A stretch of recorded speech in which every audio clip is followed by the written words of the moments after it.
Have you ever pondered about Western thought itself, where it comes from? Curious, isn't it? Well, you can attribute it to the way we learned to think during the Enlightenment, and one of the foremost Enlightenment thinkers was Jean-Jacques Rousseau. I'm Tyler Will, and this is Jean-Jacques Rousseau.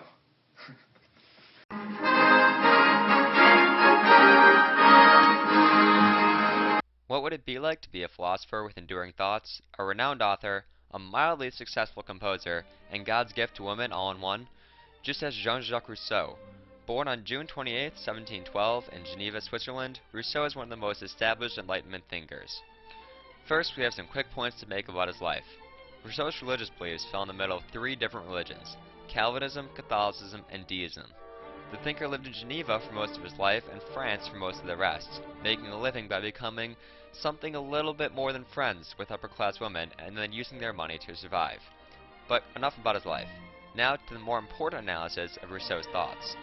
Rousseau believed that human beings were good in the state of nature, but were corrupted by society.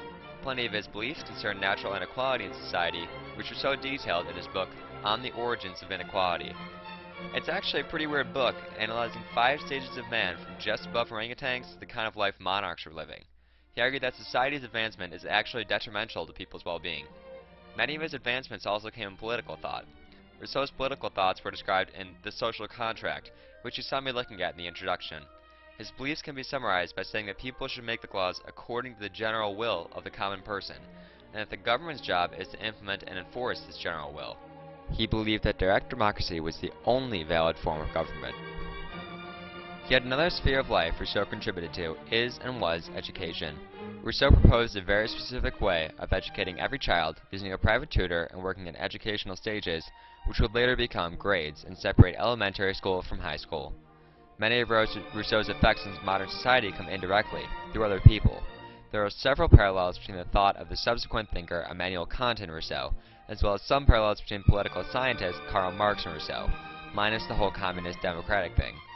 More inspirations from Rousseau take form in the general welfare described by the U.S. Constitution, which has a parallel in the general will that was a motif in Rousseau's beliefs. The birthright inequality that Rousseau resented so much is addressed in the Declaration of Independence, where it specifically states that all men are created equal. Though democracy cannot be pinned down to any single thinker, Rousseau was one of many strong proponents for government from the will of the people. In short, it was Rousseau's thinking ahead of the day on topics such as education and government that result in Rousseau's impact on society. As one source puts it, it is hard to overestimate Rousseau's hidden influence. The Genevan philosopher does not have his name written in the history books without due reason. His ideas were some of the best of his time and still remain a force in our lives today.